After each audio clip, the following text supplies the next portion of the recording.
Hello. It's been a long time since I've done a vlog type video. A lot has been happening. Some of it good, some of it bad. I have been intentionally vague on this. I didn't want to come across as pointing a finger or being a pity party or anything like that. As some of you know, I have added I'm learning a new skill, which is basically metalsmithing and fine jewelry making. I'm in the process of learning it. A lot of you don't know why or what went into making that decision. I'm not going to say names or places or anything like that, but I'm going to do my best to explain myself, and then I'm going to show you what I got from my school to start my journey on my new career, or my expanded career, because I am not, disclaimer, I am not giving up beading. I'm not throwing in the towel and saying I quit doing this, I'm now going to do this. This is in addition to. I'm still beading. I'm still very much doing my beaded work, but something happened and it completely, let me start. Okay, so this was about a month ago, I guess, or something, and I started off by having a rough day. I did not get enough sleep because I was having crazy dreams. Then I all of a sudden got this attack of what I thought was shame about my past. Then I found out that some of the pastors that have left my church to start other locations of the church have decided to not leave Christianity. That's another thing I need to clear up. They did not leave the Lord. They've just decided to leave Deliverance Bible Church. That's as specific as I'm going to get about that. And it upset me because it just came out of nowhere. I was kind of blown away by this. Okay, so at that point, I was supposed to go with this lady and go to a store, a Christian bookstore, which I was told was a good fit for my things. So I had taken pictures of my tapestries and anything Christian that I had, which is not much. I have a few Christian things. And I was going to bring this and show them what I have. I was going to meet her up at one of the stores where I had some of my jewelry. I'm not mentioning any details. I'm not trying to point fingers or anything. I'm just trying to explain what has happened in the past month so people can understand why I went the direction I went. So, I walked in and I was handed all of my jewelry and tapestries back, thrown in a cardboard box, and told, basically, you are not welcome here because some of your stuff was put together from a kit. True, some of it was, okay? Some of the things, when I started in 2009, I learned how to do beading through joining Annie's Attic clubs, and I put together some of this jewelry with the kits. Now, I was told this is not artisan, this is just assembling. Okay, I give you that. Alright. Even though some of that assembling was extremely hard, took me hours to do, okay. It was my bad. I should have quit these clubs quite some time ago, and I just let them go. And I did give credit on my site as to if there was another name given in the kit. I gave credit. I didn't even think anything of it when I put my stuff in this place. I didn't think anything of saying, well, this is from a kit, this is not. I was never asked. I was never told specifics of everything has to be a certain way. It cannot be from this. I was just told, bring your stuff in, boom, okay.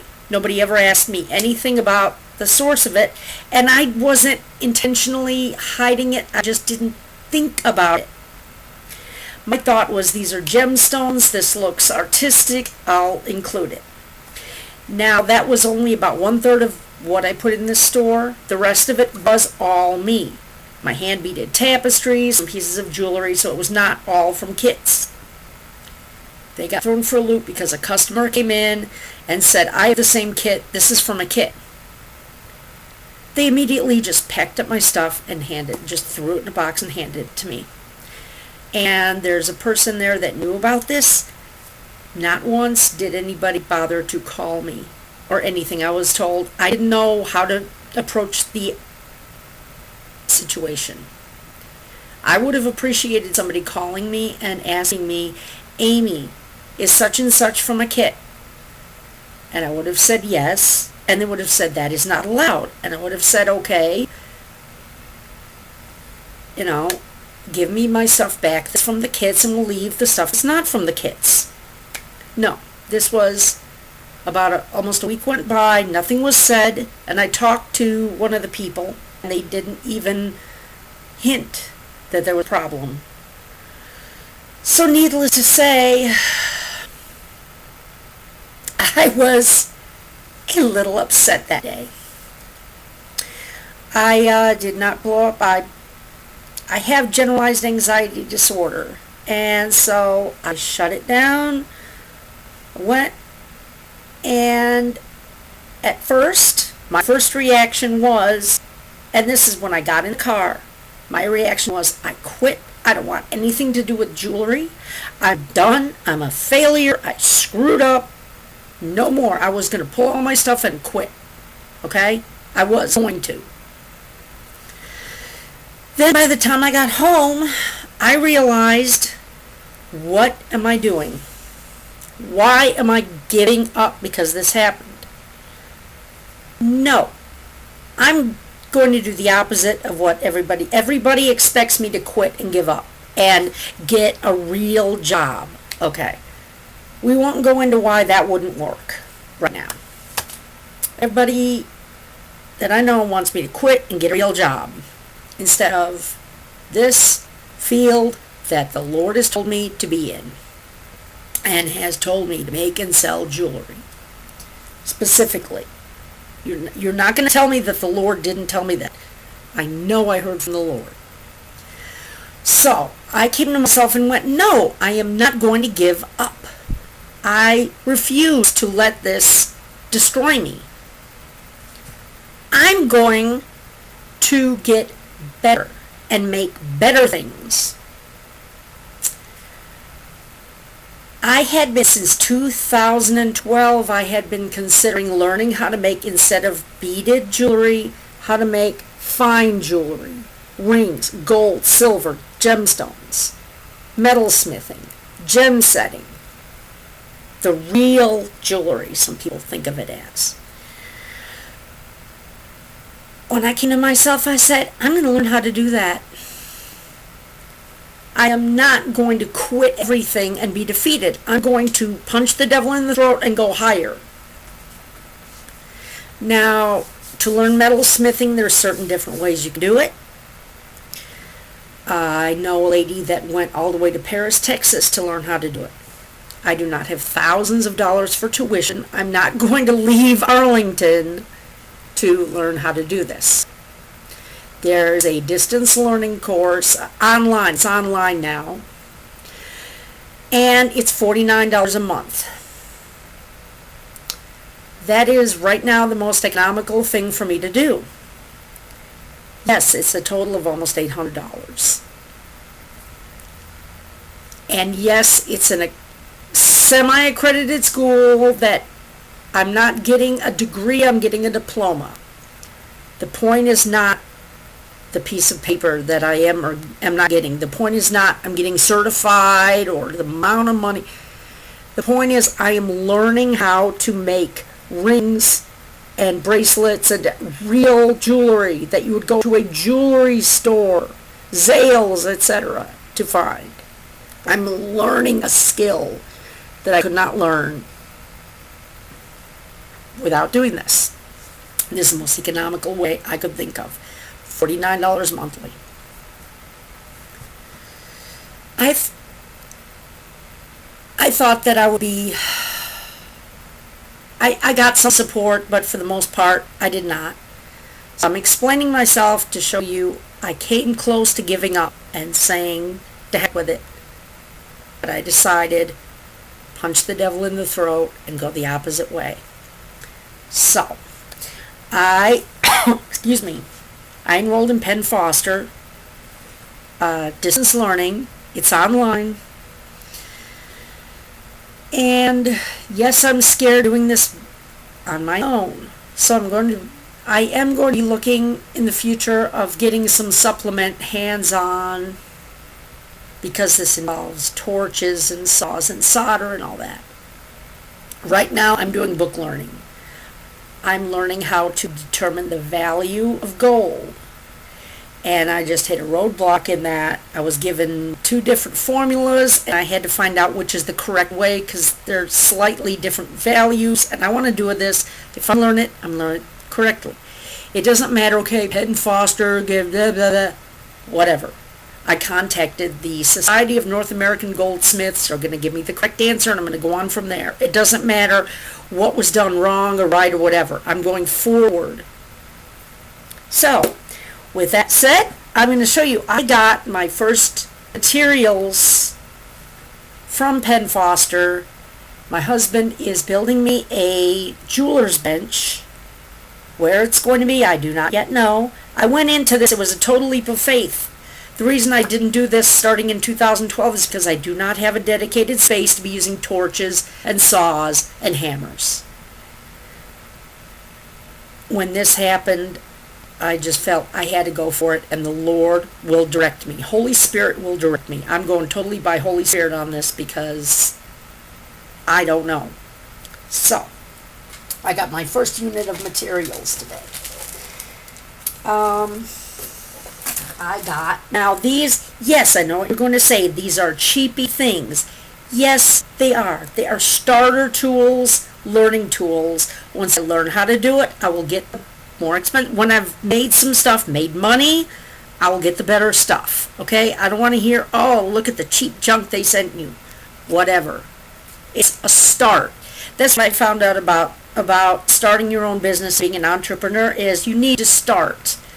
You can't just sit there and go, oh, well, I need this and such, and it has to be perfect before I can even start. No, with me, I found you have to make a start however you can. With me, it was one piece of jewelry from a kit going on eBay. So I'm making a start. Yes, it's kind of junky stuff, whatever. I'll start. So we got 6-piece 5.5 needle file set for filing.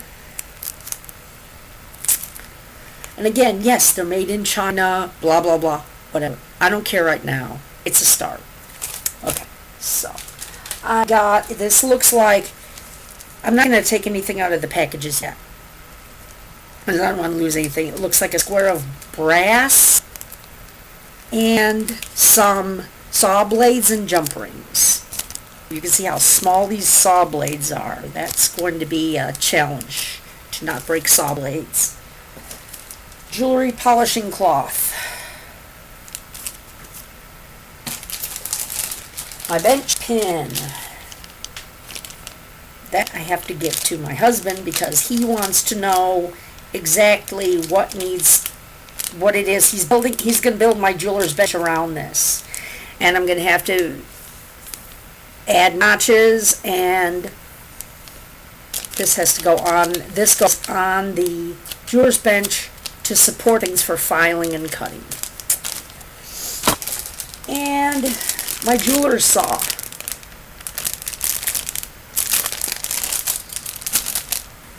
also have, I don't know how you say this, guess wine request form to get a jeweler's catalog. I guess that is who they use. There's Guess Wine, and then there's Rio Grande. Rio Grande. Rio Grande is the other one I'm going to be using. So, and they're the ones that are going to have the good stuff, not the cheap. This is just starter stuff. I'm learning. So basically, that is where I'm at with that.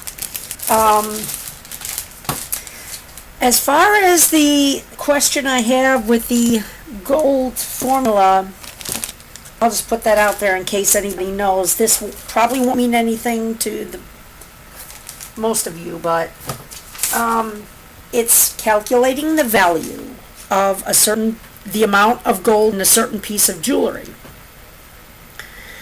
And it's just a matter of the order of calculation. When I did the lesson, in the lesson, it tells me to take the value of gold per ounce, divide it by however many pennyweights and or grams are in an ounce, which is either 20 or 30, where's that number? 30 something, 31 something, the gram, 31.104, which gives you the amount per pennyweight for 24 karat. Then you take that number and you multiply it by whatever the carat you have. There's a decimal value, so you would take that and then you would multiply it by, for 14 karat it's 0.585, for 18 karat it's 0.750, and then you get the amount per pennyweight or per gram for the carated, whatever you have. Then it says that you multiply that number by however many pennyweights or grams you have to get the amount of gold. Okay, so that gives you one answer. The other, in the lesson, okay, it gives you test questions. Then in the answers to the questions, they used a different order of the same formula to get a slightly different answer, and that way is by taking the amount of pennyweights of the thing, multiply it by the carat decimal value, and then multiply that by the first thing you did, the divided by, you take the price per gold, price per ounce divided by either pennyweight or gram, you get a number. So you take that, you multiply three things together. And all it is, it's the same numbers, it's just doing it in a different computational order. But I'm getting, in one case, I'm getting as much as, let's see, in one answer it was 2 cents off, in one it was just rounded up one, in one it was 5 cents off. I want to know which is the correct one. Do you divide and multiply, or do you multiply? Which ones do you multiply first? So if anybody has an answer to that, you can reply to me. The rest of you, I know I've lost you, whatever. So, okay, so I've got that, and I am working on my contest entry for the low craft prize. And I'm doing all sorts of different things. So I will get off of here and post this, and y'all have a blessed day.